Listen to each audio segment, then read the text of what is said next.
Digong Duterte, hindi pinauwi. I am Rodrigo Roa Duterte. That's my first middle name is Roa. The surname is Duterte.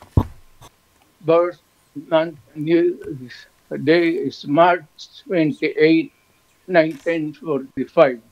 I was born in the province of Leyte in the Philippines. Progresibong mamabatas, tutol si UA. We ask that the honorable sponsor consider the following amendment: that all pertinent line items under unprogrammed appropriations with a total amount of 243,222,549,000 pesos be revised to zero.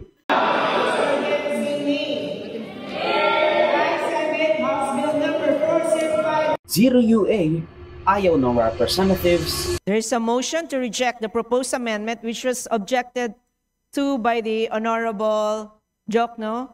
All those in favor to reject the proposed amendment, say aye. Aye. All those against the motion, say nay. Yeah. The ayes have it, the amendment is lost. Kumusta?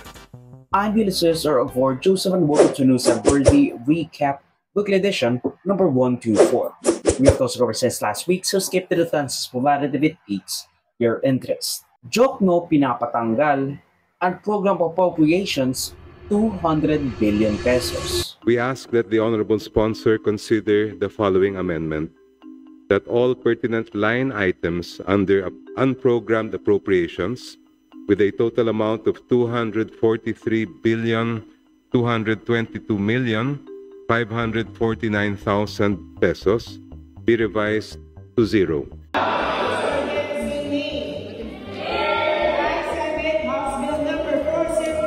Ayan ang sigaw ng iilan sa mahigit 200 billion pesos ang program funds na inaproba ng House of Representatives sa third and final reading ng Kamara despite mistrust ng tao sa mga budget na di sure kung saan gagamitin or even saan manggagaling ang pera. Pero bago ang lahat, ano nga ba ang na-program funds at kailangan ba siyang i-debug? Ang mga program funds ay yung mga parte ng budget bill na mare-release lang kung ang kita ng gobyerno sa tax o kaya naman bigay ng ibang bansa to fund whatever to our heart's desire ay sumobra sa inaasahan natin. May ekstrang kita sa hindi natin alam kung saan magagaling. I cannot, in good conscience, vote for a budget that has failed to exorcise the phantoms of corruption. The glaring presence of the unprogrammed appropriations is an odious legacy that this Congress has yet to remove. This budget process was our opportunity to answer the persistent calls from the people to expunge the vestiges of corruption. But sadly, we still missed the call of the times. Now, as you can see with the graph, lumobo ang programmed appropriations na inaprobahan ng either Kongreso o ng Pangulo during BBM's term na hindi hamak na mas malaki pa kaysa sa mga proposals ng NEP. I firmly believe, Madam Speaker, it's time to stop having unprogrammed appropriations in the national budget. Hindi lang dapat ito i-zero, kundi dapat ay no, wala na dapat unprogrammed funds sa General Appropriations Bill. Unang rason, unprogrammed appropriations have no definite source of financing. Walang tiyak na pagkukunan ng koleksyon ng buwis o utang para dito. Kung wala palang pera ay bakit magbabalak na gumasta? Section 22, Article 7 of our Constitution is clear that the basis of the General Appropriations Bill is the budget of expenditures and sources of financing. Ang National Expenditures Program, yung Administrasyong Marcos din ang nag-propose. Tapos hindi siya papayag dun sa pinapose, dadagdagan niya pa. Ang weird nun, di ba? Basically, ang ibig sabihin nun, inaasahan lagi ni BBM na marami siyang makuobra, na mas mataas ang makukuhang tax. Kaso nga ang problema, siya rin ang nag-propose yun sa Congress. Tapos kapag lalagdaan na yung budget, biglang itataas. Lumulobo tuloy ng 100 bilyon yung budget. Kaya yun na po sa mga progresibong grupo, ginagamit raw kasi ang program appropriation sa mga maanomalya, substandard at ghost projects ng gobyerno para sa pangmalakihang heist ng gobyerno para sa mga politiko done by the pulpolitikos. Does the 2026 budget support the future of our youth? Does it uplift the lives of our people? Does it end the culture of corruption? Nakakalungkot man sabihin, Madam Speaker, pero ang sagot sa tatlong tanong na ito ay hindi. Tuloy pa rin ang ligaya dahil meron pa rin unprogrammed appropriations. 243 billion pesos na basta lang ipinauubaya sa Executive Department kahit hindi malinaw kung paano ito gagamitin at kung saan ito mapupunta. Imbis na matuto tayo sa mga ghost projects sa nakaraan, hindi pa rin natutuldukan ang corruption. Kahit nga yung maramihan ng tinanggal ng program appropriations na binida nila last year, mas mataas pa rin. They even made a big deal na vinito niya yung ilang unprogrammed appropriations na may halagang 160 billion pesos pero daang-daang billion pa rin ang makikita dun sa budget. I think that I'm hoping and I'm fairly confident that that's not going to be necessary simply because that we have been involved, I have been involved as you can imagine, I have been involved in detail on the preparation, especially in the House, of the budget. And as far as we have been able to examine, there are no projects that are listed there. There are no items that are listed there that are outside of the socio-economic development plan of the Philippines. Now, ang listahan ng mga kongresista na hindi sa budget sa third and final reading ay ang, no surprise, mga minorya plus a few others. Sila ay sina ACT Teachers Representative Antonio Tino. Makatwira ng galit ng taong bayan. Kung ito ang pambansang budget na ating pinapasa, tiyak nabubuhos ang mamamayan sa lansangan upang ipanawagan. Lahat ng sangkot dapat managot. Ibasura ang pork barrel system, imperialismo, feudalismo, burokratang kapitalismo, ibagsak. I vote no. Gabriela Representative Sara Ilago. Kahit anong palit ng pangalan o forma, pork is pork. No matter how you plate it, it still stinks of corruption. Kaya malinaw na ang budget na ito ay fiesta para sa mga kurakot. Habang lumalobo ang pondo para sa mga proyektong walang malinaw na saysay, patuloy namang pinapabayaan ang mga serbisyong tunay na kailangan ng mamamayan. Kabataan Representative Rene Co. Lalabas na 90 pesos at 50 centavos lang ang nakalaan sa kada estudyante araw-araw. Samantala, kung hatiin naman ang pondo ng SUCs at CHED sa lahat ng college students ngayon, nasa 100 pesos naman ang nakalaan sa kada estudyante araw-araw. Kapag hinati ang buong budget ng PNP, on average, 2,000. Kapag hinati naman ang buong budget ng PNP, on average, 2,522 pesos ang nakalaan sa pulis kada araw. Kung ikukumpara sa AFP, 4,629 pesos kada tao kada araw. All of whom are from the Makabayan bloc. Kasama pa, sina Akbayan Representatives Chal Jokno, Percy Sendanya, Dada Izmula, Mamayan Liberal Representative Laila de Lima, Caloocan 2nd District Representative Egay Erice. Kung talagang para sa bayan ang budget, alisin na ang unprogrammed funds.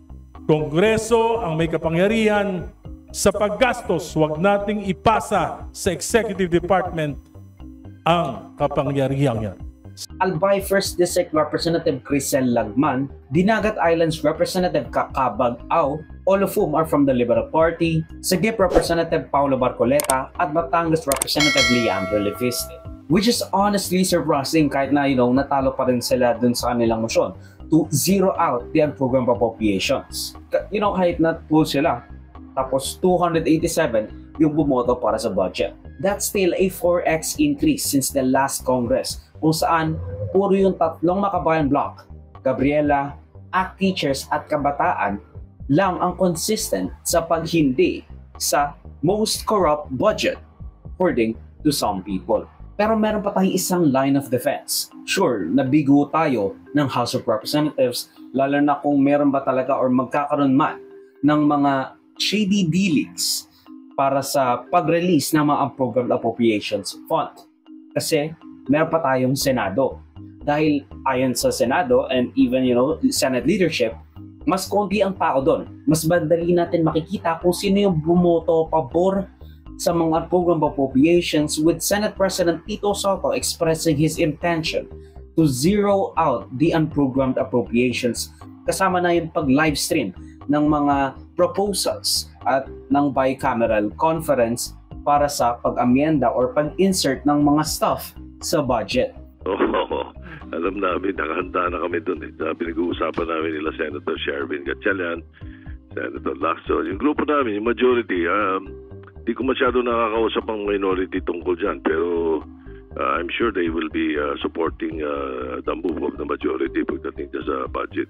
Oo, alisin natin yun. Hindi, as far as we're concerned, kami last touch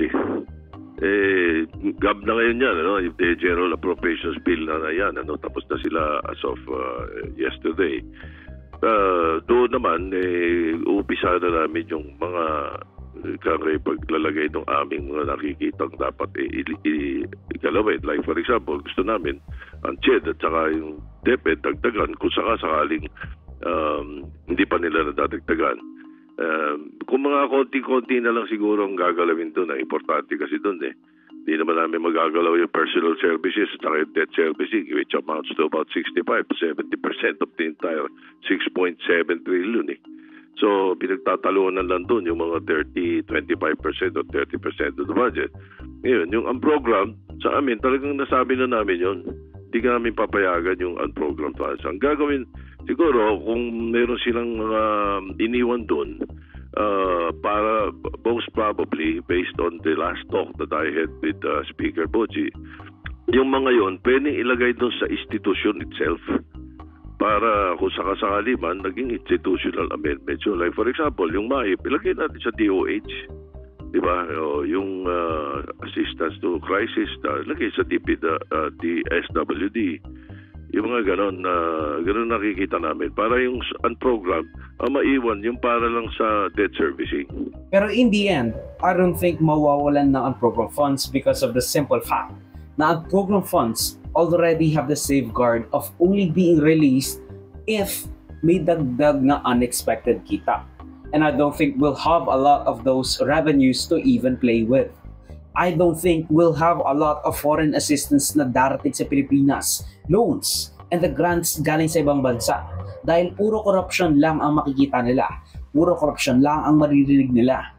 And if they ever tune into the Philippines, matatakot silang magbigay ng pera kahit na 20% interest pa ang ipapataw nila. Duterte ayaw pauwiin ng ICC. Karim Khan, pinaalis. I am Rodrigo Roa Duterte. That's my first middle name is Roa. The surname is Duterte. Birth month the day is March 28, 1945. I was born in the province of Leyte in the Philippines. Hindi pinayagan ng International Criminal Court si Tatay Diggs na magkaroon ng interim release matapos ang pangmatagalang diversion at paghingi ng pahintulot para sa pansamantalang pagkakalabas ng selda ng matanda. Now, ayon kasi sa ICC, para payagan kang makalabas ng komportableng selda mo, dapat may 3 kondisyon o risk assessment kang mamimit. Una, wala raw dapat risk na magtago na lang siya o di kaya'y tumakas sa mga kaso niya by going to some country na hindi nag-cooperation with Interpol or ICC na hindi siya ipamimigay. Pangalawa, walang risk na tatakutin mo yung mga witnesses or mga nagbigay ng testimonya sa kaso mo. At pangatlo, hindi niya mauulit yung mga krimen na inaakusahan siya, which is the reason why he was even charged or even accused of such crimes against humanities, and all other stuff. All of which, ayon sa ICC, ay maaaring uling mangyari, lalo na at malakas pa rin ang hatak niya sa Pinas, tapos nanalo pa siya in a landslide bilang mayor ng Davao. And that's despite the cunning tactic na sinabi ng lead defense Nicholas Kaufman, where he said na hindi raw tutol sa interim release ang Malacanang sa kanyang pansamantalang paglaya. Ma'am, hingi lang po rin kami ng reaction. Sinabi kasi ni VP Sara na may may bansa na handang tumanggap kay dating Pangulong Duterte sakaling mapagbigyan yung kanyang interim release. Ano po reaction ng Malacanang? Nagbunga naman po yata ang madalas niyang pagbabiyahe. So kung yan ay good news po sa kanila at kung ano po magiging desisyon ng ICC, tatanggapin naman po yan ng pamahalaang Marcos Jr. A claim denied by Auntie Claire Castro. Fake news raw kumbaga dahil ang sabi talaga ng Malacanang, kung papayagan ng interim release ni Duterte, edi good for them. The palace will not object. The Marcos administration will not object. Kasi nga, they respect the supposed incoming favorable decision of the ICC sa interim release ni Duterte. If ever that may be the case. Wala namang kasing magagawa. Desisyon yon ng korte. Isama mo pa yung resolution overwhelmingly passed by the Senate of the Philippines para hikayatin ng ICC na pauwiin na siya at payagan ng ICC ang interim release / house arrest with only but 3, Kiko, Bam, Risa, and 2 abstain votes na kumakalaban dun sa majority na bumoto nga para ipasa yung resolusyon. Kasama pa sa mga dinagdag na dahilan kung bakit hindi pinayagan si Duterte ay dahil sa mga pinagsasabi ng kanyang mga anak. Kawawa naman, masyado kasing dada ng dada sina VP Sara at Baste Duterte. Ayan tuloy, kasama sila sa mga rason kung bakit hindi pinayagan sa interim release si Tatay Diggs.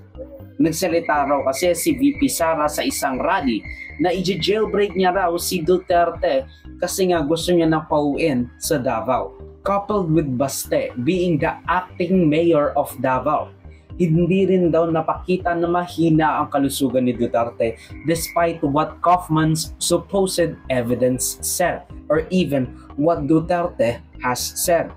Doon naman sa bansang pumayag na pagpuntahan ni Duterte sa kanyang interim release, hindi raw kakayanin doon ang electronic tracking, which makes it impossible to even consider the country na gustong tumanggap kay Duterte para paglagakan ni Duterte para sa kanyang interim release. Not that it would have had happened. Pero, a win for Duterte kahit na hindi naman siya win talaga. Disqualified si ICC lead prosecutor Karim Khan ayon sa nakuhang papeles ng Reuters over perceived conflict of interest. Siya kasi ang nakipag-usap sa pamilya ng mga biktima ng war on drugs. He was also the one to proceed with the prosecution ni Duterte. I told y'all, walang bearing ang Senate resolution expressing urgency to grant Duterte house arrest. Wala ring bearing ang pagkatanggal ni Kaufman. Alam naman natin na hindi papayagan ang interim release ni Duterte. And this has been kind of Kaufman just taking money from the Duterte, just draining the coffers ng mga Duterte. Mataas ang cost of living sa Netherlands. At yan po tapos ng News Worthy Recap Weekly Edition for roughly the 3rd week of October 2025. Mag-suggest some more topics and our corrections to the balitas if you feel I'm misrepresented them in any way. Salamat sa panonood mga formula is short film Alexis Socials and for Joseph that will be linked down below. So susumuli of course. Paalam.